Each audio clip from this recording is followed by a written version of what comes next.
புதிய வகை virus தொற்றொன்று Singapore மற்றும் கேரளா போன்ற பகுதிகளில் கடந்த ஒரு வார காலமாக பரவி வருகிறது. அந்த வகையில் கேரளாவில் நேற்றைய பாதிப்பு 230 எண்ணிக்கை என்கின்ற வகையில் உயர்ந்திருக்கிறது. ஆக்டிவ் கேசஸ் என்கின்ற வகையில் கேரளாவில் நேற்றைக்கு 1104 பேர் சிகிச்சை பெற்று வருகிறார்கள். நம்முடைய பொது சுகாதாரத்துறையின் இயக்குநர் அவர்கள் கேரளா சுகாதாரத்துறை அதிகாரிகளோடு தொடர்பு கொண்டு பேசி அங்கே பரவிக்கொண்டிருக்கிற இந்த தொற்றின் பாதிப்பு குறித்து கேட்டறிந்தபோது பெரிய அளவில் பாதிப்பு இல்லை, ஒரு மைல்டு என்கின்ற வகையிலேதான், மிதமான பாதிப்பு என்கின்ற வகையிலேதான் அது இருந்து கொண்டிருப்பதாக சொல்லப்பட்டிருக்கிறது. நானும் நேற்று சிங்கப்பூரில் இருக்கிற மருத்துவர்களோடும் அங்கிருக்கிற நண்பர்களோடும் அங்கே ஒரு 3000த்திற்கும் மேற்பட்டவர்களுக்கு பாதிப்பு வந்திருக்கிறது என்கின்ற வகையிலான செய்தியை கேட்டபோது இந்த பாதிப்பு என்பது ஒரு 3-4 நாட்கள் தொண்டை வலி, இருமல் இதோடு சரியாகி விடுகிறது என்கின்ற வகையில்தான் அவர்களும் சொல்லியிருக்கிறார்கள். எனவே இதில் பெரிய அளவில் பதட்டப்பட வேண்டிய அவசியமில்லை. தமிழகத்தை பொறுத்தவரை மாண்புமிகு தமிழ்நாட்டின் முதலமைச்சர் அவர்கள் ஏற்கனவே தமிழ்நாட்டின் மருத்துவ கட்டமைப்பை மிக சிறப்பாக மேம்படுத்தி தந்திருக்கிறார்கள்.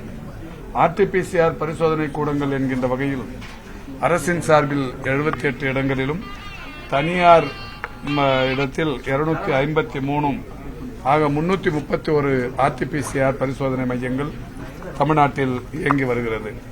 அந்த வகையில் கேரளாவில் தொற்றின் எண்ணிக்கை கூடிக்கொண்டிருப்பதால் தமிழ்நாட்டிலும் காய்ச்சல் பாதிப்புகள் எங்கே எல்லாம் இருக்கிறதோ அங்கே எல்லாம் அந்த RT-PCR பரிசோதனைகளை அதிகப்படுத்த நம்முடைய மாண்புமிகு தமிழ்நாட்டின் முதலமைச்சருடைய அறிவுறுத்தலின்படி சொல்லப்பட்டிருக்கிறது. அந்த வகையில் நேற்றைக்கு ஒரு 264 பரிசோதனைகள் மேற்கொள்ளப்பட்டது. கடந்த 2-3 மாதங்களுக்கு பிறகு 200க்கும் மேற்பட்ட பரிசோதனைகள் என்கின்ற வகையில் 264 பரிசோதனைகள் மேற்கொள்ளப்பட்டது. நேற்றைக்கான பாதிப்பு 8 பேர். இது இந்த ஓரிலக்க பாதிப்பு என்பது தொடர்ச்சியாகவே ஒரு 6-7 மாத காலமாக இருந்து வருகிறது. எனவே இதில் பெரிய அளவில் பயப்பட வேண்டிய அவசியமில்லை.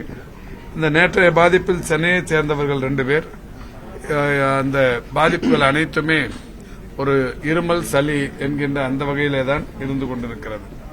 கொரோனாவை பொறுத்தவரை ஆரம்ப காலத்திலிருந்து corona, alpha, beta, delta, delta plus, gamma, kappa, ஒமிக்ரானிலே ஒரு 10க்கும் மேற்பட்ட வகைகள் என்று பல வகைகளிலான உருமாற்றங்களை பெற்று வருகிறது. இது எந்த வகையான உருமாற்றம் என்பதை கண்டறிவதற்கு இதனுடைய மாதிரிகளை ஆய்வுக்கு அனுப்ப சொல்லியிருக்கிறோம். இன்னும் ஒரு 4-5 நாட்களில் அதற்கு அந்த பரிசோதனைகள் முடிவுக்கு வந்ததற்கு பிறகு இது எந்த வகை கொரோனா என்பது கண்டறியப்பட்டு பத்திரிகையாளரிடத்தில் சொல்லப்படும்.